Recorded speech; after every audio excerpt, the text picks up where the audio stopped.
Welcome to an episode of Conscious Straight Talk with Katie and Lindsay.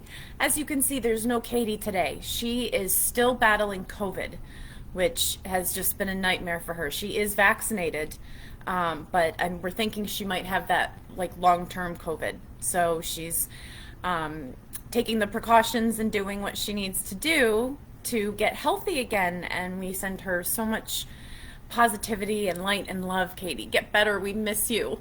So I am just coming off of my own COVIDcation. I unfortunately tested positive a week and a half ago, or no, almost 2 weeks ago now. So, and it was interesting.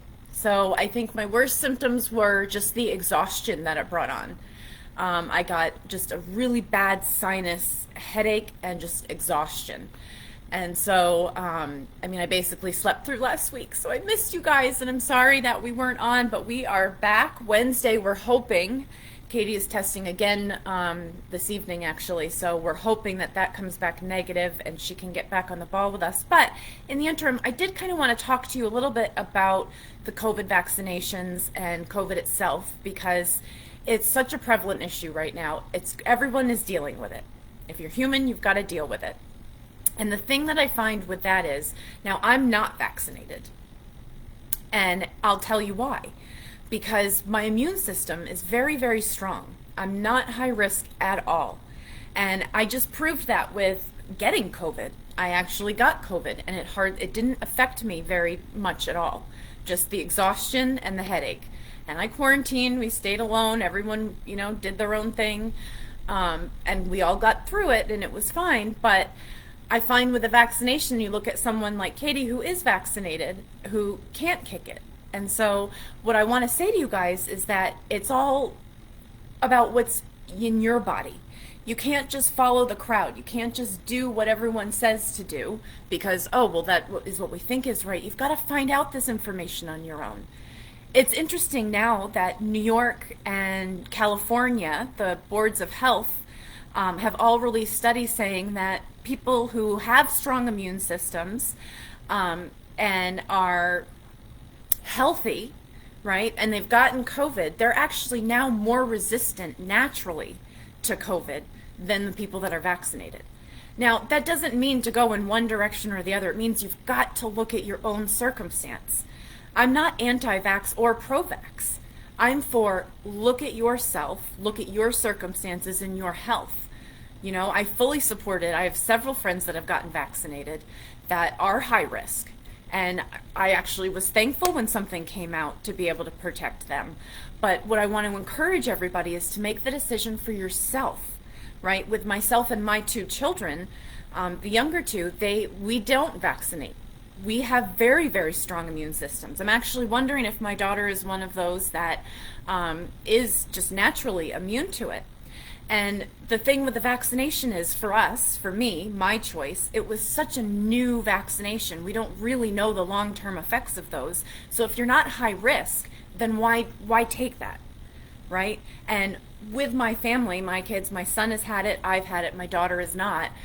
My son and I both, it was just basically a headache. He had a light sore throat and just the exhaustion, right? So for us, the vaccination, we didn't really need this one. Now, there's an interesting study going on, I want to say it's in one of the countries in Europe. They have found about 1,000 people who have a natural immunity to COVID. Now, I don't know how familiar you are with AIDS, but when the AIDS hit, and that pandemic was, 10, 15 years long, that nobody knew what to do. We had this treatment, that treatment, but nothing really effective until they located a group of actual sex workers in Thailand who seemed to not be getting AIDS at all. They were completely naturally immune to it. So what they did was they studied their DNA, they studied their genetic makeup, they figured out what it was that was stopping the AIDS virus, and from that they created a treatment program, and that's the one that Magic Johnson got, and that's what people are using today. So when I heard that the same thing is happening now, we've got a group of scientists who have located people that it is confirmed they are naturally immune to COVID. They're studying their DNA to create some form of a vaccination or a treatment for people that it affects. That's the vaccination that I'm going to get. So, it is a very controversial issue. And I think for me, the biggest thing is you should have your choice. You should be able to look at your health.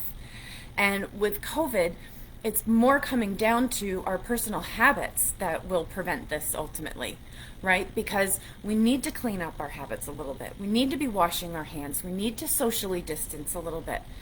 And another thing I wanted to talk about really quick, and this is a huge, huge issue for people my age, that, we need to be more conscious of staying at home when we're not feeling well. When we get a cold, I mean, the Omicron and Omicron and Delta present like a cold, like a sinus infection. And when I was being raised, right, back in the 80s, with both of my parents working, as many of us were, right? It was like, oh, you're sniffling? Come on, you can make it through the day. Unless you like literally had a fever and were like dying, you went to school for the day. And that habit picked up now. And that's something that COVID needs to correct. Me as a parent, when the child is sniffling, I'm like, nope, come on, you can make it, you can go to school. Well, we can't live that way anymore, right? Because that could be COVID. We could be endangering people's lives. So that's a major, major thing that we need to, as parents, as conscious parents, sort of be aware of, that, when our kids are having symptoms, we need to realize that it's not just a little sniffle anymore. It could be something greater. Might not be, but we do need to know that. And I know right now there's, if you go on, I think it's the USPS.com, I'll post the link underneath here. You can order 4 free test kits right now. And I think test kits are something for COVID that we need to all have in our house from now on. Because like I'm saying, it's no longer just, oh, sniffles, oh, you have a scratchy throat? Don't worry about it. Just take some honey and go to school. We can't do that anymore. We have to make sure we have to protect each other as a community. We have to protect our families. So we need to clean up our habits a little bit more. And it's the same with, the vaccination. We need to look at ourselves, look inward. If you are high risk, if you have a damaged immune system, if you have issues going on in your body where a cold or a sinus infection can take you to the hospital, then you really need to think seriously about the vaccination and other preventative methods. I know there's some great herbal remedies that are out there right now. There's a lot of options. Excuse me. So all I'm saying to you is look at your own situation, right? And I think that it's really, really important, because as our bodies are growing, especially as our children's bodies are growing, if they're not high risk and we can build that immune system, and now the studies are showing us that even when we get the COVID, right, assuming we're not high risk and we're okay, and it's a case like mine where, I was exhausted and I had the headache and, a light sinus infection, even in those situations, right, we don't need, our immune systems are going to be getting so much stronger from that, right? Now I'll be even that much more resistant to the next thing, because I'm allowing my body to survive, to do what it does naturally. And not everybody is like that, so you need to be a little conscious of that. So I'm going to kind of leave it there. I know Katie and I are going to have a little debate on, to vaccinate or not vaccinate one of these days, because it is very controversial and a lot of people have opinions. And as I've said, I'm neither pro nor against. I just feel like it needs to be an individual choice, because not everything treats everyone the same way. Think about even just allergies, right? I could be eating the same piece of bread that the person next to me is eating. The person next to me might have a peanut allergy. They might die from that bread where I'd be completely fine. So you've got to sort of think about it in that way, like look at your body, listen to your body. What is it telling you? How are you feeling? Those are the really important things. So with that, I'm going to leave you. I think this is a great start to this week. Happy Monday. I'm so excited. Anything can happen, right? And I'm hoping Katie will be testing negative soon, so we can get her back and we can start talking about the eating disorders again, since it's January and I know we're all trying to make those changes. So, all right, you guys, I hope you have an awesome day. Thanks for dropping by. Leave me a comment. Give me a like. We'll see you soon. Take care. Bye.